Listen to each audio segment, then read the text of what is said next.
ইন্না আনজালনাহু ফি লাইলাতিল কদর, আমি কোরআনকে নাজিল করেছি যে রাতে, সেটা হলো লাইলাতুল কদরে। তাহলে লাইলাতুল কদরে আল্লাহ কোরআন নাজিল করেছেন। আর সূরা দুখানে বলেছেন আমি একটি বরকতময় রাতে কোরআন নাজিল করেছি। তাহলে এখানে বরকতময় রাত বলতে যে লাইলাতুল কদরকে বোঝানো হয়েছে, সেটা দিনের আলোর মতো পরিষ্কার, ঠিক কিনা বলেন?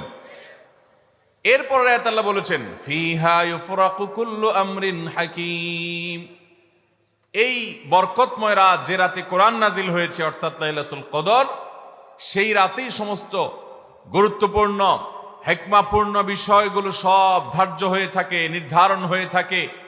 এই আয়াতের আলোকে বোঝা যায় মানুষের ভাগ্য সারা বছরের যেটি লিপিবদ্ধ হওয়ার কথা, সারা বছরের যে বাজেট হওয়ার কথা, সেটা হয়ে থাকে লাইলাতুল কদরে, সবে কদরে। বছরের সবচেয়ে শ্রেষ্ঠ রাত হলো লাইলাতুল কদর, যেই রাতে আল্লাহ তাআলা বান্দার ভাগ্য ঠিক করেন।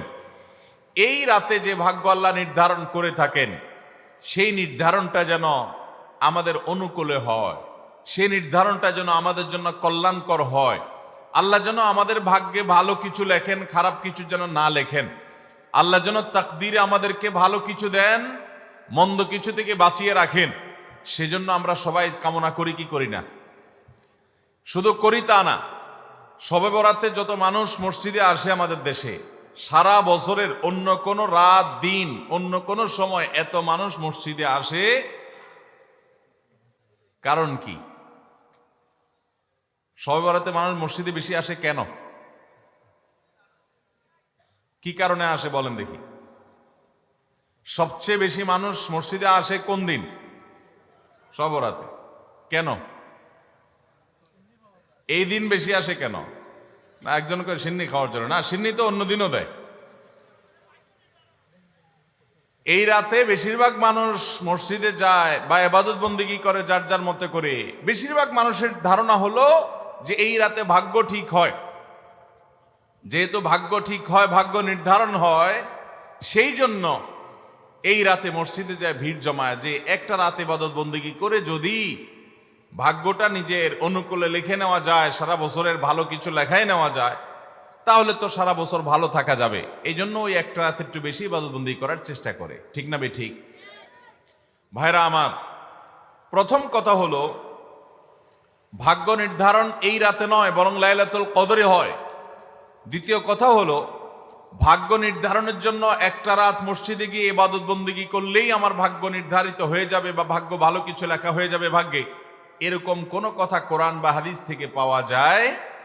কোরআন হাদিসে কি পাওয়া যায়? সূরা নাহাল আয়াত নম্বর 97। সূরার নাম সূরা নাহাল, আয়াত নম্বর কত? 97। আল্লাহ রাব্বুল আলামিন ইরশাদ করেছেন মান আমিলা সালিহাম মিনকুম মান আমিলা সালিহাম মিন যাকারিন আও উনসা ওয়া হুয়া মুমিন, পুরুষ হোক আর নারী হোক, যে কোনো ব্যক্তি যদি ঈমানদার অবস্থায় ভালো কাজ করে, পুরুষ হোক কিংবা মহিলা, যে কেউ যদি ভালো কাজ খুঁটে খুঁটে খুঁটে নেক আমল করে, ভালো ভালো নেক কাজ, কোরআন হাদিসে নির্দেশিত কাজ, আল্লাহ যা করতে বলেছেন, রাসূল সাল্লাল্লাহু আলাইহি ওয়াসাল্লাম যা করতে বলেছেন, যদি সে কাজগুলো করে, এমত অবস্থায় করে যে সে ঈমানদার, অর্থাৎ ঈমান থাকতে হবে, ঈমান আছে এই অবস্থায় যদি নেক আমল করে, তাহলে কি হবে? আল্লাহ বলেছেন ফালানুহাইয়ান্নাহু হায়াতান তাইয়্যিবাহ, তাহলে সেই পুরুষ সে নারীকে আমি পবিত্র জীবন দান করব। কি জীবন দান করবেন বলছেন আল্লাহ? পবিত্র জীবন দান করবেন। এই পবিত্র জীবনে মানুষ সুখী থাকবে, এই পবিত্র জীবনে মানুষ সমৃদ্ধ থাকবে, এই পবিত্র জীবনে মানুষ ভালো থাকবে, নেক থাকবে। ওয়ালানাজজিয়ান্নাহুম আজরাহুম বিআহসানি মা কানু ইয়ামালুন, এবং এই ইমানদার নারী পুরুষরা যদি নেক আমল করে, ভালো কাজ করে যদি সব সময়, তাহলে সেক্ষেত্রে আল্লাহ বলেছেন তারা যে ভালো কাজ করেছে ওইটার সবচেয়ে উত্তম বিনিময় আমি তাদেরকে দান করব। তাহলে এই আয়াত থেকে প্রমাণ হয়, যদি কেউ ঈমান আনার পর নেকামল করতে থাকে, নেকামল করতে থাকে, একদিনের নেকামল নয়, এক রাতের নেকামল নয়, সারা বছর জুড়ে সারা জীবন ধরে ভালো কাজ করার চেষ্টা যদি কেউ করে, আল্লাহ তাআলা তাকে পবিত্র জীবন দিবেন, সৌভাগ্যবান মানুষের জীবন দিবেন, সুখী মানুষের জীবন দিবেন। এখান থেকে বোঝা যায় কি ভাগ্য নির্ধারণের জন্য এক রাত আমল করতে হবে নাকি সারা বছর? সূরা আরাফ আয়াত নম্বর 96, সূরা আরাফ আয়াত নম্বর কত? 96। আল্লাহ বলেছেন ওয়ালাউ আন্না আহলাল কুরা আমানু ওয়াত্তাকাউ, যদি কোন জনপদের লোকেরা ঈমান আনে আর তাকওয়া অবলম্বন করে। তাকওয়া কি? তাকওয়া হলো আল্লাহর ভয়ে সে আল্লাহর নির্দেশগুলো মানে আর হারামগুলো বর্জন করে। এরকম যদি কেউ করে, লাফাতাহনা আলাইহিম বারাকাতিম মিনাস সামাই ওয়াল আরদ, আল্লাহ বলেছেন তাহলে ওই ব্যক্তিকে আসমান এবং জমিন থেকে সমস্ত বরকত সমূহের দুয়ার সবগুলো তার জন্য খুলে দেওয়া হবে।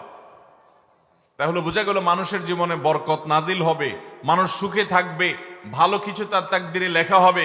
তখন যখন বান্দা নেকামল করে, যখন বান্দা গুনাহ থেকে বাঁচে, তাকওয়া অবলম্বন করে, তখন তার ওই এক রাত্রে গিয়ে আলাদা কিছু দোয়া বা বিশেষ পদ্ধতির কোনো জিকির আজকার এটার প্রয়োজন হয় না, বরং সে সারা বছর জুড়ে আল্লাহ তাআলা তার নসিবে ভালো কিছু লেখেন যদি সে বছর জুড়ে সারা জীবন ধরে নেকামল করে গুনাহ থেকে বাঁচে। ভাইরা আমার, আপনাকে আল্লাহ তাআলা কোন কলকারখানার মালিক বানিয়েছে, কোন মিল ইন্ডাস্ট্রি আছে আপনার। ধরুন আপনার বাসায় দুটা মেশিন আছে, সেলাই মেশিন আছে। আপনার যেই মেশিনটা ভালো, এটা দিয়ে আপনার কাজ হয়, প্রোডাকশন হয়, ওই মেশিনটাকে তেল মোবিল আপনি ঠিক মতো দিবেন কি দিবেন না? যেহেতু ওইটা সার্ভিস দেয় আপনাকে, ওখান থেকে আপনার প্রোডাকশন হয়, ভালো কিছু অর্জিত হয়, সেজন্য আপনি অটোমেটিকলি সেটার জন্য বিদ্যুৎ সাপ্লাই দিবেন, গ্যাস লাগলে গ্যাসের সাপ্লাই যে মেশিনের জন্য দরকার সেটা দিবেন, তেল মোবিল যা যা দেওয়া দরকার সেটা দিবেন, নষ্ট হলে সাথে সাথে ওটা ঠিক করাবেন, যা যা দরকার সব ব্যবস্থা আপনি করবেন। কারণ মেশিনটা আপনার প্রোডাক্টিভ, মেশিনটা আপনার প্রোডাকশন দিচ্ছে, এখান থেকে ভালো কিছু পাওয়া যাচ্ছে, সেজন্য আপনি এটা দিবেন।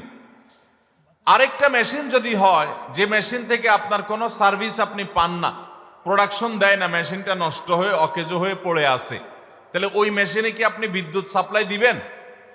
ওখানে কি আপনি অন্য যা দরকার আছে তেল মোবিল নিয়মিত দেওয়া, এগুলো কি আপনি করবেন? করবেন না। হ্যাঁ, ওইটার জন্য মাসে মাসে কিস্তি যদি দেওয়ার দরকার হয়, আগে থেকে কিনা থাকে, তাহলে আপনি কিস্তি পরিশোধ করবেন। অন্য কিছু আগে থেকে করা দরকার আছে সেটা আপনি করবেন। আল্লাহ রাব্বুল আলামিন ঠিক একইভাবে তার যে বান্দারা তার অনুগত থাকে, তাকওয়া অবলম্বন করে, হারাম থেকে বাঁচে, গুনাহ থেকে বাঁচে, ফরজ কাজগুলো করে, আল্লাহ তাআলা তার সেই বান্দাদের জন্য ভালো কিছু তাদের তাকদীরে লিপিবদ্ধ করেন, তাদের জন্য নসিবে ভালো কিছু রাখেন, তাদেরকে সুখের জীবন দান করেন, সৌভাগ্য দান করেন। আল্লাহ তাআলা প্রকৃত প্রশান্তি মনের সেটা দান করেন আল্লাহর ঈমানদার এবং নেককার বান্দাদেরকে, আমলে সালেহ কর্মওয়ালা বান্দাদেরকে, মুত্তাকি পরহেজগার বান্দাদেরকে। আর যারা আল্লাহর এই আনুগত্য করে না, যারা আল্লাহ রাব্বুল আলামিনের প্রতি ঈমান আনে না, যারা নেকামল করে না, যারা তাকওয়া অবলম্বন করে না, এই মানুষগুলো তাদেরকে আল্লাহ তাআলা ওই দুনিয়াতে বেঁচে থাকার জন্য, দুনিয়া সিজনুল মুমিন ওয়া জান্নাতুল কাফির হাদিসে আসছে, দুনিয়া হলো ঈমানদারের জন্য জেলখানা আর কাফিরের জন্য, ঈমানদারের জন্য হলো জেলখানা আর কাফিরের জন্য জান্নাতের মতো যা খুশি করতে পারে।